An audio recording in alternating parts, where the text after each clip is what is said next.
Thanks for listening to the AZ Wildcats podcast brought to you by DraftKings, America's #1 sports betting app. All right. I'm Mike Luke, joined by John Schuster. Everybody hop in here. We've already got about 60 comments hopping in here. So, all right. So I was at an establishment watching the game, and the first question by a lot of people was, is Jayden de Laura really our quarterback? And I came away from this game saying, Jayden de Laura is the least of my worries. I'm more concerned about the defense, John Schuster. Well, it's not hard to argue that.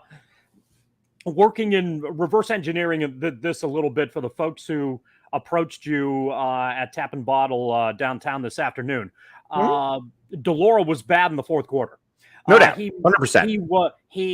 And that's an experience thing that he needs to grow through. And there's an understanding that in the college game, as opposed to the pro game, you have a lot more possessions and a lot more opportunities to get back into football games quicker. There were opportunities even in the fourth quarter because California decided to try to run clock as opposed to running its offense, which gave Arizona kind of a predictability component on defense. That was the only way that they were going to stop California or pretend to stop Cal today. But what happens in those situations is that the young quarterback decided he wanted to be Aaron Judge, and he should have been Wade Boggs. You know, you've got checkdowns in front of you on a fairly regular basis. You can move the chains. You can get down the field fairly quickly. Give yourself an opportunity to score and try to hope that the defense can 3 and out the other way to get you back. Can I interrupt you? Sure. Can I interrupt you real quick, Shu? Because I'm watching the game with a bunch of people at a bar. Was it that obvious just watching it from your place that it felt like you had a lot of easy plays that you were just kind of neglecting? Was it that glaring too, just watching it from your spot? Yes, that was my interpretation as well. Okay. That there was a lot of all or nothing in de Laura's game today, especially as the game progressed and it seemed like things weren't as flowing as well on the offensive end as they were in the second half as they were in the first half. In the first half, it's hard to argue what Arizona did offensively. They were very good. Frankly, the frustration, I think, to a large degree in that regard, I don't know, the way I was watching that game, it felt like Arizona was up 17 and Cal was right in, and that was probably a concern. Right. Arizona felt like it was the better team in the first half and was going to maybe be able to make the adjustments necessary to extend things. And instead, it completely flipped. Into Cal's credit, they were really good in the last 30 minutes. And one of the things I think they did well was frustrate de Laura enough to where instead of, he didn't see the field in front of him, and he saw the end zone instead. And when Cal kind of contained him a little bit as far as the running game was concerned, he didn't take what was there, which I think is the strength of his game so far. And when he got away from that and tried to go deep, those are less percentage passes. And obviously in the fourth quarter, he threw 2 interceptions, could have had another interception, which was an interesting call that maybe much later in the broadcast we can get to in the third quarter, where the next play he turned it over in a scramble situation. So in the second half and certainly in the fourth quarter, de Laura really struggled. But generally speaking, I think you can see the talent that he has, and hopefully there's an understanding that this is again, and Cal showed this today, this is a long-term investment, and it could be a long-term investment season for Arizona now, too, because this loss makes things a lot more difficult for Arizona to try to find the W's that they need on the schedule to make the significant leap that I think we hoped they could to get ahead of where we want them to be. Let me ask you this, Shu. And first of all, I am thrilled with where Arizona is vis-a-vis where we were at this point last year. If you were to ask me, would you take 2-2 at this point with what I've seen? Yes, I would take that every single day of the week. G-Rod, my guy who showed up right there, and he said, we were exposed by NDSU. They've given the rest of the pack a way to attack us. We need to figure it out. Totally agree with that. G-Rod doesn't need to apologize for that. That's exactly right. No, I mean, if you're Cal, first of all, Cal's got one thing, and we talked about this a little bit on the pregame or on one of the podcasts. Cal has pretty good skill position players. They have pretty good guys that when they have the ball in their hands, they can get downhill. And North Dakota State certainly showed that, you know what, this is what you do. This is how you attack Arizona. And it's going to be up to Arizona at this point to be able to counteract that, because right now the blueprint is you go right at Arizona. They're light up front. You go right at Arizona. And shoot, to your credit, I got to give you a lot of credit in the post-game show. You talked last week about I'm far from sold on the D-line. Like, you said, I appreciate that they're getting into the backfield, but I'm far from sold on the D-line. And today, between the D-line and the linebackers, they got beat up. Yeah, they gave up 300 yards on the ground. You ain't going to win a lot of games with that. And it puts you in a lot of difficult positions. And if teams and it's one of those things, Mike, in the growing curve, and this shouldn't be a surprise at all. It's pretty clear that the last thing that you can fix fastest happens in the trenches. And right. Arizona, I think, is solid enough, generally speaking, on the offensive line, and just woefully behind the curve as far as the defensive line is concerned. But Correct. The reality is that that's most of college football.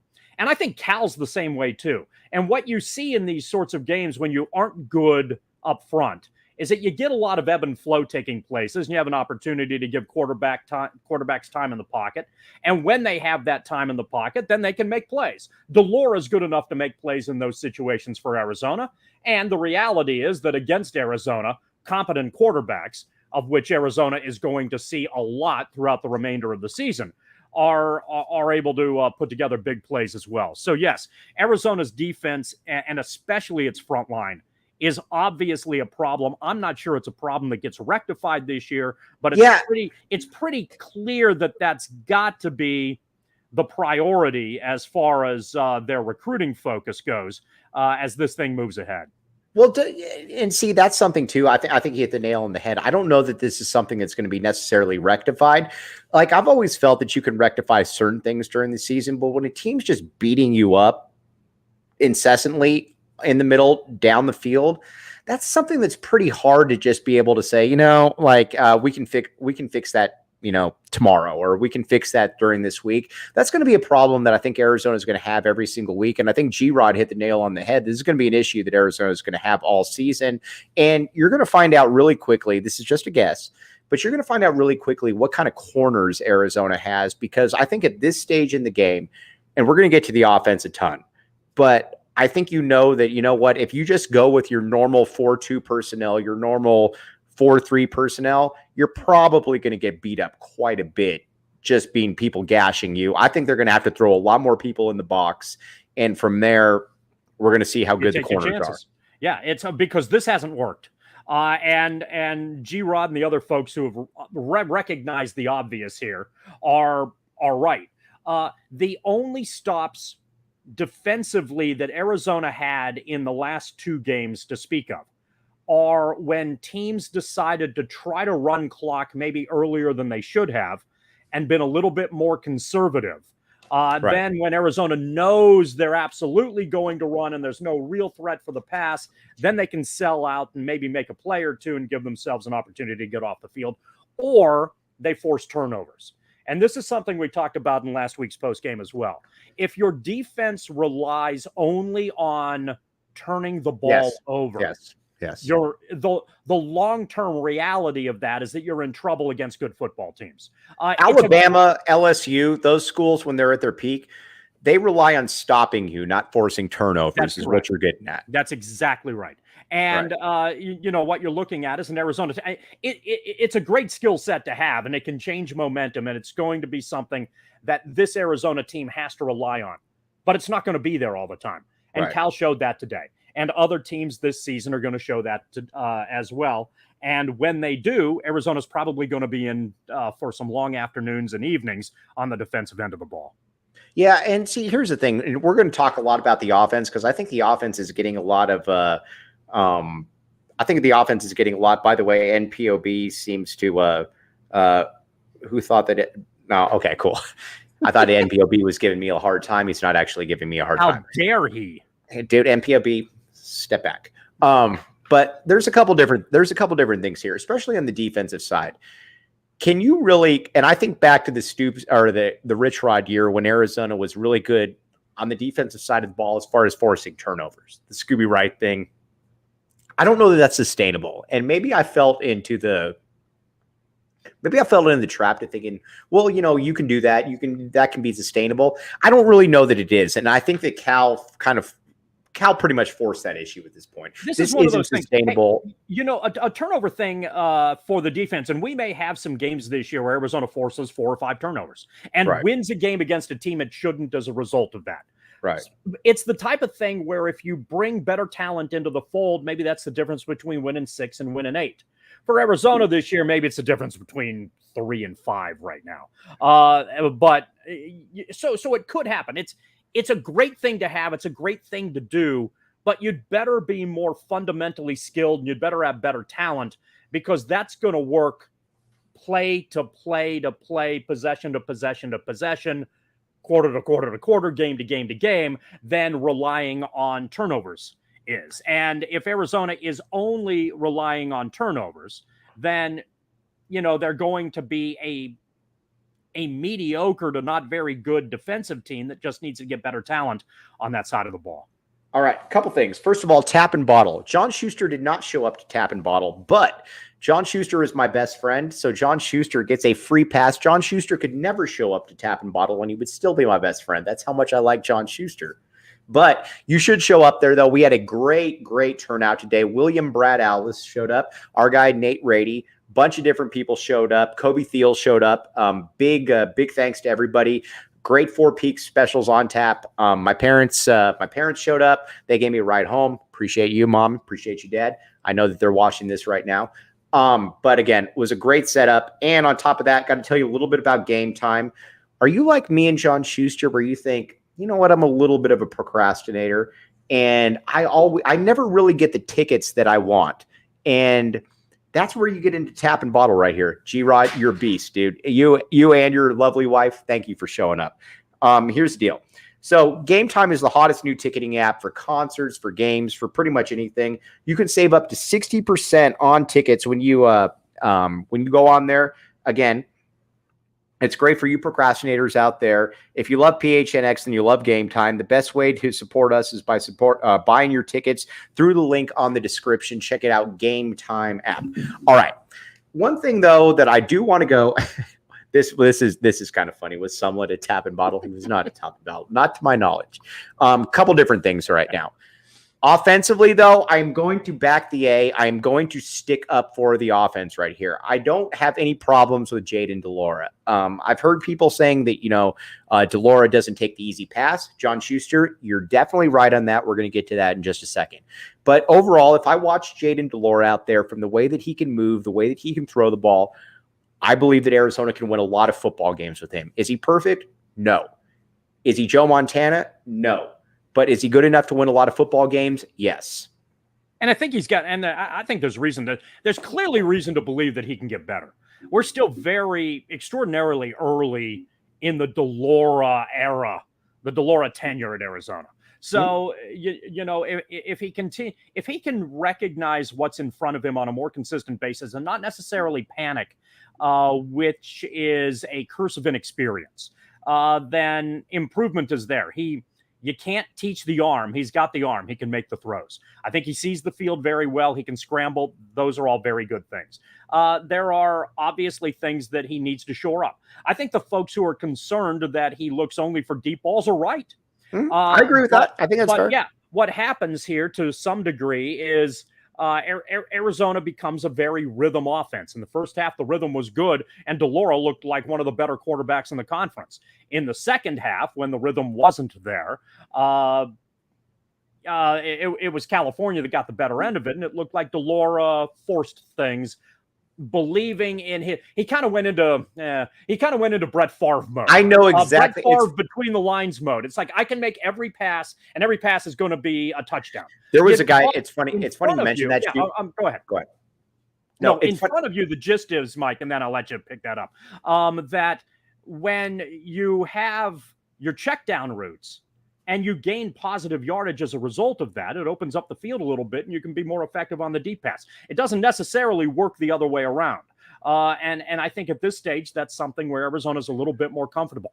I like, generally speaking, the play calling. I like their misdirection. I like a lot of, they in the first half threw a lot of nifty wrinkles that were clearly very effective. And I think those are things with the personnel's clearly better. De Laura needs to learn some things. Again, the folks who are complaining are right to be frustrated about what he was. I'm sure the coaching staff is kind of pissed about, some of that as well.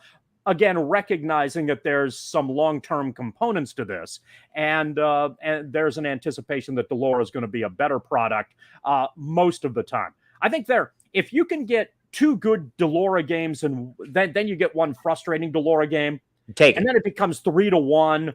As this moves along, that's kind of, I think, what you're looking for. Well, today it was kind of Brad loves to use this term. Our pal Brad Alice, you call him Mahomes being Mahomes. Yes, yes. Not only is Mahomes, which is one of the things that Brad nails it when he comes up with that stuff. But Brad loves to use the phrase a tale of 2 halves. And for de Laura tonight, that was the case. In the first half, he was very good. In the second half, he wasn't. I mean, it really comes down to this. Here's what I'm going to say. If Arizona fans out there, I know a lot of people are upset, and G-Rod, you hit the nail on the head. We're just scratching the surface with JDL. It's a system. Give him another year in the pro style. He was good in the air raid. Totally get that. Here's what I'm telling. Great point. Here's what I'm telling people, though.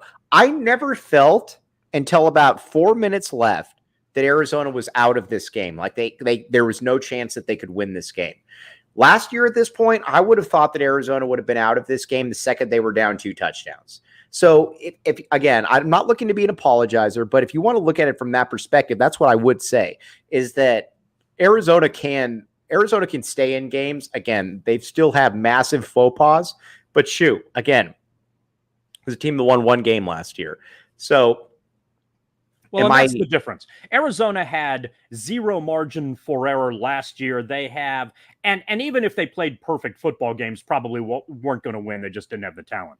This year, they have almost no margin for error. And we saw this the last 2 weeks.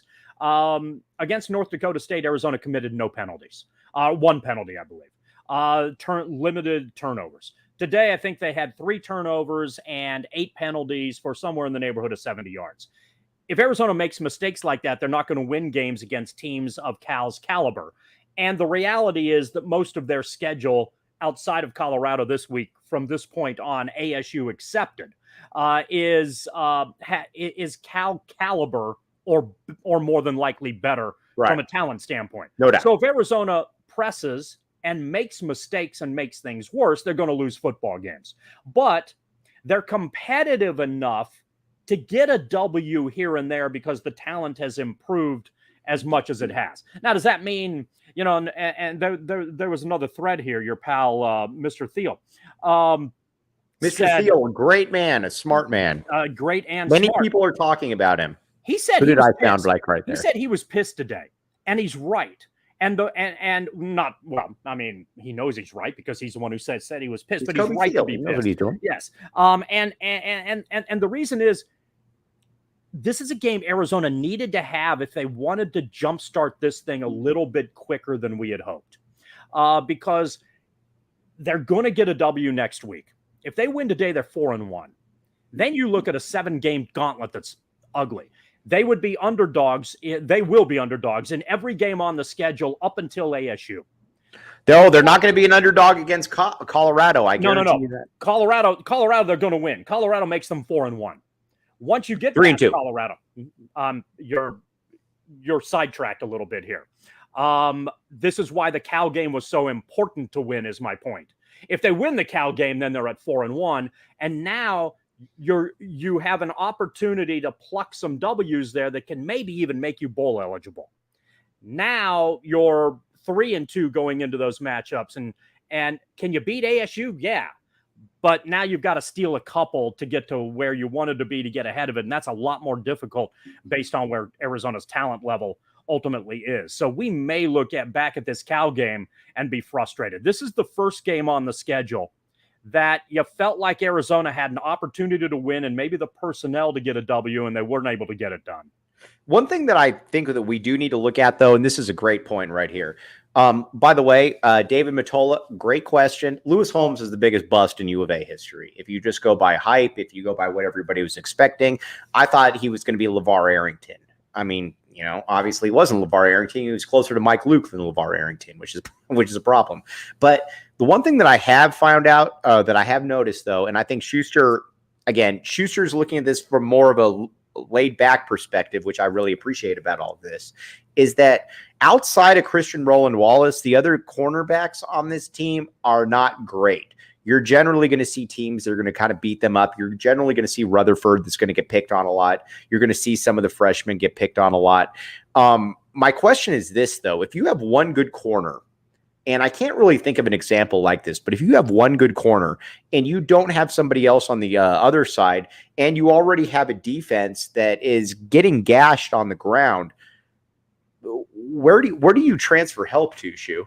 Yeah, that's you're taking your chances, I think. Yeah. And the way that you're taking your chances is that you're going to leave people on islands, and you're going to have a lot of single coverage out there, and you're hoping that you can put more people in position with more blitzes to try to cause consternation. So it's kind of like, how do you want to get cut? Do you want to get cut with a samurai sword, or do you want to suffer a bunch of paper cuts?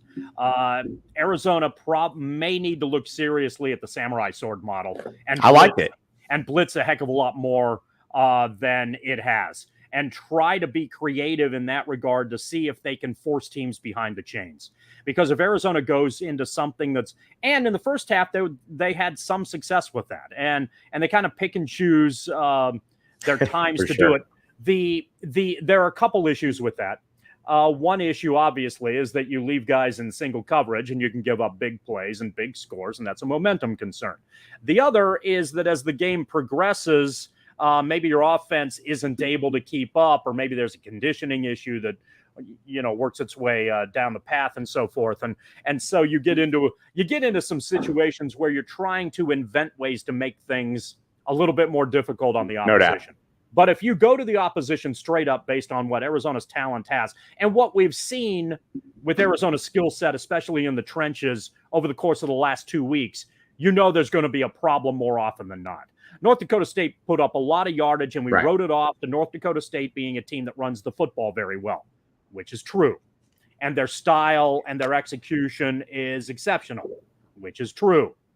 Cal put up 300 yards on the ground tonight. Cal is not the best team. And see that's the problem, especially too when we're going into this game and you're like, all right, they have a weak offensive line. That's one of their biggest problems. And it was pretty much from the first or second play on, Shu, where Jaydn Ott is running for about 85 yards. And granted, he didn't run for 85 yards anymore, but he was getting 8 to 12 to 13. And G-Rod, I think, hits the nail on the head. Tackling was an issue as well. We're trying too hard to strip the ball in almost every play. And that's kind of where it happens when you're kind of outmatched to a certain extent, is that you're trying to figure out what start it is. Doing. Yeah. You try, you leave your fundamentals especially when you're getting run on. And then you're trying to, balance the stripping of the football and getting the turnover versus, fundamental tackling. Arizona, I thought, was okay from a tackling standpoint against NDSU last week, and they were abysmal today. And it's frustrating because you hope that your defense is, a little bit better week to week. You'd like to see better performances than that. But it appears that this is an Arizona team, not for lack of trying, just that's the way that it is in year 2 of a massive rebuild. That Arizona is a team that's going to look a lot like some Rich Rod teams, that they'd better score 50 to stay in games. And if they don't, you're going to get some quote-unquote entertaining football, but you're going to lose a lot of games by 20, and we're going to spend a lot of time talking about a defense that needs to make some major steps. All right, Schuster, have I told you about the DraftKings Sportsbook app? It's been a little while. The last time I heard that DraftKings was a pretty highly regarded app, but I haven't heard it from you in at least 12 to 15 minutes. All right, here's the deal. Tell me the deal. All right, you put down $5 on any NFL game, and you get $200 in free bets if they win. It's that simple. It's that easy. And if that's not enough, and I'm reading this from the script because I almost have to look at this just to make sure because it sounds too good to be true. All right, if that's not enough, everyone can boost their winnings with DraftKings stepped up game day parlays right now. For every leg, you can bet and you can boost your winnings by 100% with payouts bigger than ever. Why bet on football anywhere else? It's that simple. It's that easy. To make things easier, you can throw down a stepped up same game parlay all season long. It's that simple. Again, the DraftKings Sportsbook app, code word PHNX. All right. That's code word PHNX on DraftKings Sportsbook app. Minimum age and eligibility restrictions apply. See show notes for details. Okay. Now, I do want to ask you a little bit about this, and I got to write down that timestamp right there. Hold on just a second. Okay. Sorry about that. I'm producing the show today. Jacob Franklin. Jacob Franklin, who is much taller than me, much cooler than me, is actually down in the 5-2-0 as we speak right now. Really? All right, Schuster, let me ask you this.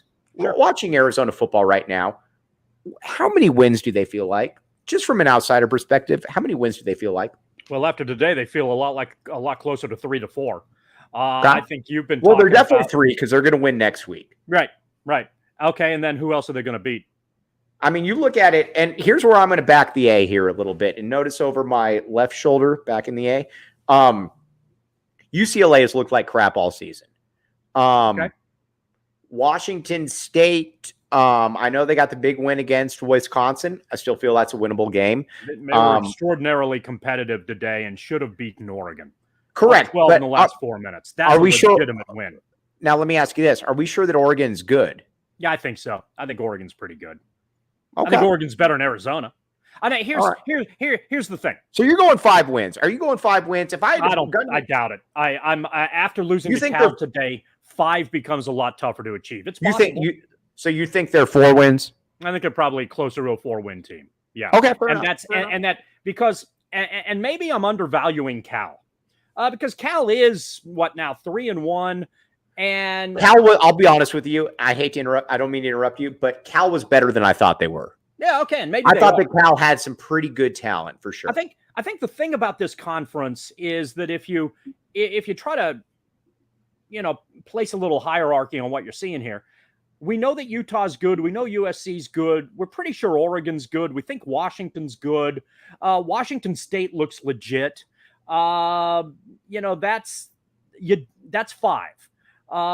Cal beat you today, and then you got UCLA, who's in that mix as well, and somehow still wins games. Dominated Colorado today, even if they've looked like crap before that. They've dominated Colorado. Maybe that says a hell of a lot more about Colorado than it does UCLA. That's possibly true. On the lower end of the spectrum, you've got ASU, Stanford, Colorado, and Arizona. You've got 2 of those on the schedule. You don't get a chance to see what Stanford is. So you're looking at probably hammering Colorado next week. I think Arizona's offense is good enough to put up a lot of points against Colorado. So they'll be 3-2 after that game. Yeah, I think they'll be 3. If they're not, this got out of hand a lot quicker than I thought. And I told people that there. I said if Arizona doesn't beat Colorado, then we're not as far along as we thought we were. I think that's right. And ASU's a mess right now. So those are 2 games that I look at and say Colorado's, nothing's a gimme, but Arizona should beat Colorado. And Arizona's got a legitimate chance to knock off ASU. But then you've got a 7-game stretch in the middle there where there will be a legitimate underdog in all of those games. Now, can you pick off one? The difference with Arizona this year versus what Colorado is this year and what Arizona was last year is that if you look at the 7-game gauntlet post Colorado coming up, there's nothing. They're all good football teams. They all have better talent than you are. Last year, you have no chance to win those games.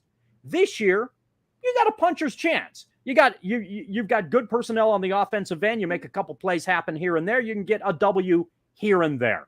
This is why I think the Cal game was so significant, because it got Arizona closer to a number that we felt good about.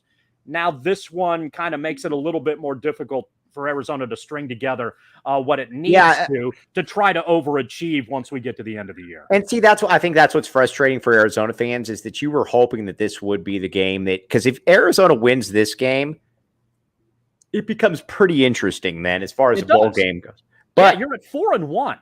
and then and trying to with ASU on the schedule. So then you're trying to pick off something along the way. And in this conference, can you do it? What Arizona has become, which is great.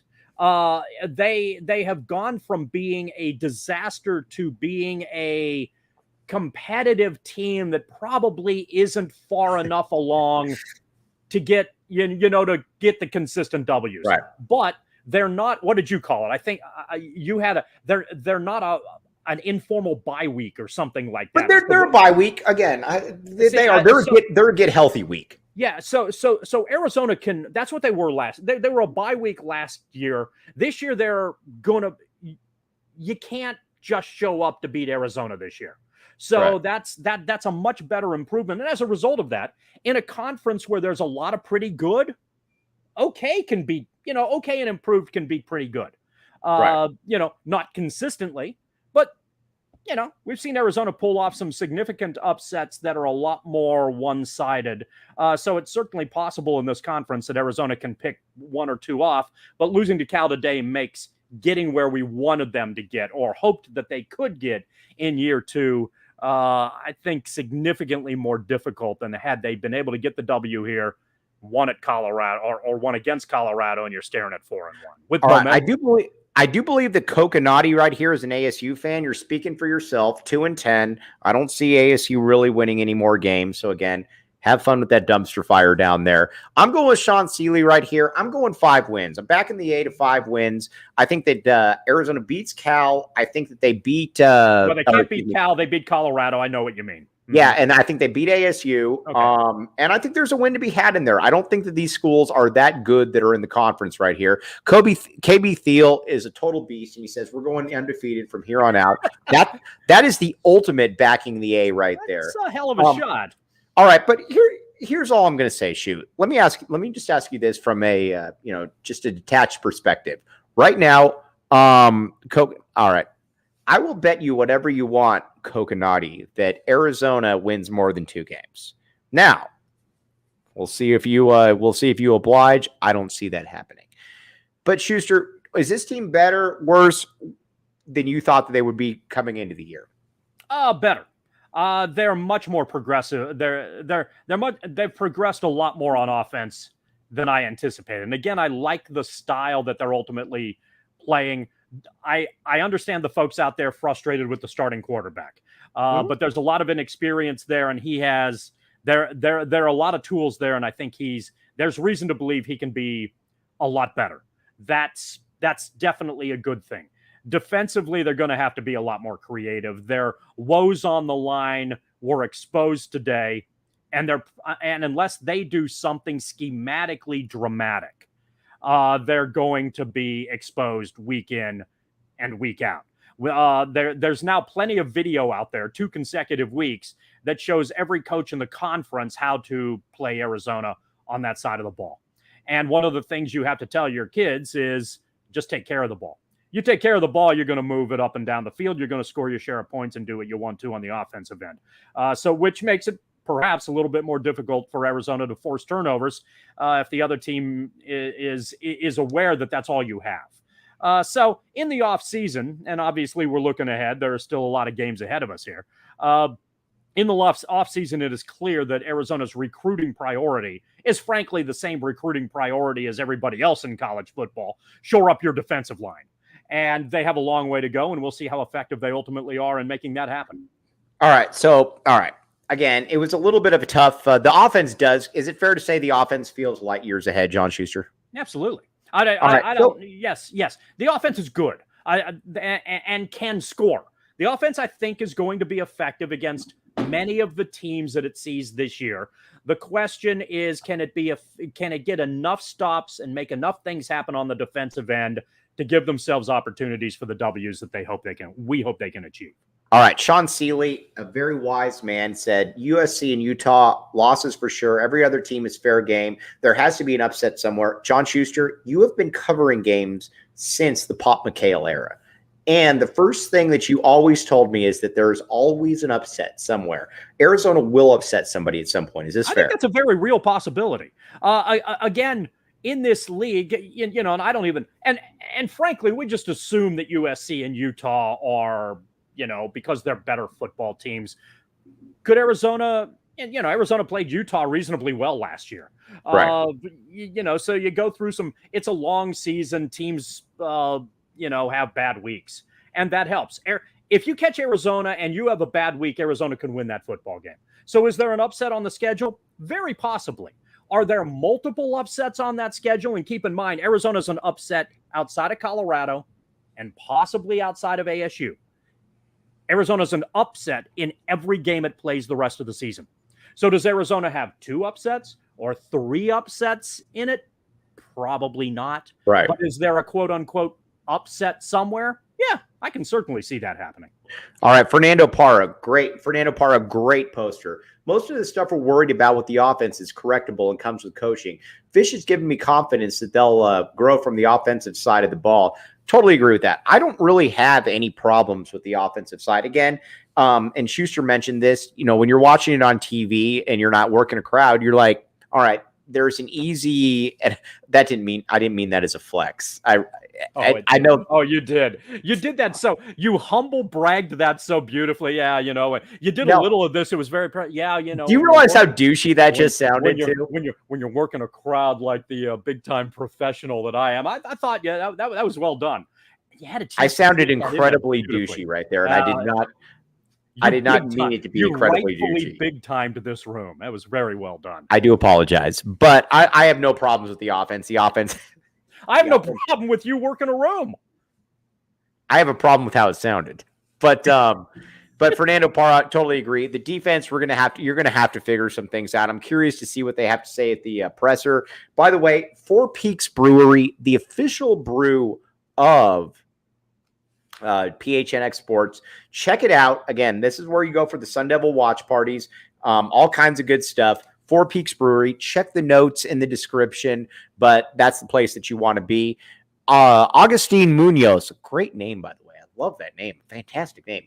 Tanner McLaughlin. All these people that are saying we'll never see the tight end again, Mike. The days of Brandon Manamuliana, the days of Rob Gronkowski when he was injured, those days are gone. We'll never see another.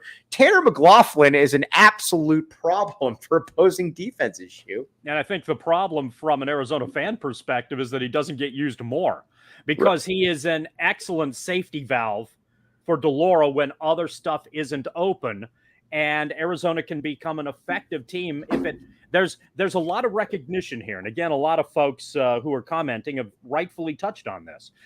Sometimes 4 yards is better than nothing or losing 10, and it's certainly better than throwing an interception with a 60-yard pass. So, guys like that can play a significant role in making things more difficult for the opposition to stop you.